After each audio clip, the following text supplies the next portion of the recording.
पुणी अचल ambulance ambulance अचल जो हटहटा होती रोगी अधा रास्तार आंबुलांस खराब हो दीर्घ समय पर्यंत रोगी अटकी रहिले गुणुपुर ठारू पारलाखेमुंडी रोगी को नहीं आसुवा बेले सिंगीपुर निकट में 108 आंबुलांस रही जाइथिला। गुणुपुर टिटिमिरी गाँव जड़े युवकर स्वास्थ्य अवस्था गुरुतर हेबारु तांको गुणुपुर चिकित्सालय भर्ती करथिले परिवार लोके सेठारे तांकर अवस्था संकटापन्न थिबारु पारलाखेमुंडी रेफर करथिले डाक्टर।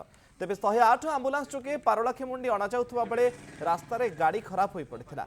दीर्घ समय धरी आंबुलांस सजड़ा होई पारि नथिबा बेले अधा रास्तारे अटकी रहिथिला। एने रोगी परिवार बेस असह्य होई पड़िथिले। बारंबार आंबुलांस अचल होई पड़िबा एवं रोगी समस्या भोगुथिबार गोटे पर गोटे खबर सामना को आसुछि हेले एने कोनोसी समाधान होई पारुनी। पारलाखेमुंडीरू ये चित्र आपण देखुचंती जितेबेले रोगीर जीवन बंचाइबारे आंबुलांस बड़ भूमिका रही है। तुरंत केमिति हॉस्पिटल रे नहीं पहुंचा जिवो रोगी को, किंतु जदि अधा बाटरे आंबुलांस अचल होई जिवो सेठी रोगी अवस्था कौन हेबो एथुर टिके अनुमान करंतु। अधा रास्तार केमिति आंबुलांस खराब हो जाइछि आ रोगीटीए दीर्घ समय धरी आंबुलांस भितर अटकी रही ये तार चित्र आपण देखुचंती। गुणुपुर पारलाखेमुंडी जेतेबेले रोगी की नेकी आंबुलांस जाउथला सेतेबेले अचल हो जाइछि 108 आंबुलांस एवं ये बारंबार आंबुलांस खराब होगा नहीं उठुछि सबुठु बड़ प्रश्न।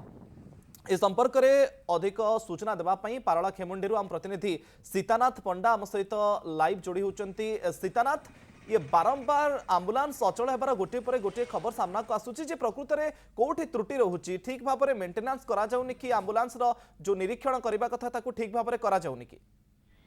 हां मुकेश कहया गले रास्ता रे अटकी गेले 108 एम्बुलेंस रोगी सह दीर्घ समय धरी रास्ता कड़े रही खराब हो जाए एम्बुलेंस को असुविधार सम्मुखीन होती।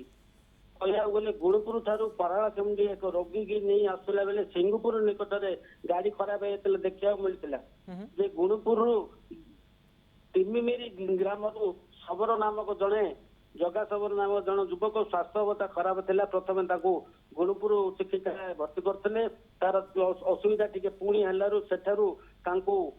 पारलाखेमुंडी को रेफर करा 108 आम्बुलेंस जोगे पारलाखेमुंडी बेले रास्ता गाड़ी खराब होता देखा मिलता जे आम्बुलेंस कर्मचारी कैमेरा आगे कौन प्रकार कहवाक नाराज था किंतु से रोगी जहाँ कहते आम प्राय अध घंटा रु 40 मिनिट रास्ता गाड़ बसु गाड़ी खराब हो जहाँ कहते अध घंटार गोटे घंटा जदि आंबुलांस रास्तार अटकी रदि रोगी सहित किसी अघटन घटे किए दायी जो संस्था ये आंबुलांस परिचालना बा बुझाबुझी करुछंती जे प्रकृत में गाड़ी ठीक भाव में मेंटेनेंस करा जाउछि ना नहीं, गाड़ी को ठीक भाव में मरामती करा जाउछि ना नहीं, समय अनुसार ताकू मध्य मॉनिटरिंग करिवार आवश्यकता रहुछि। बहुत बहुत धन्यवाद सीतानाथ आपनकर सूचना पाई।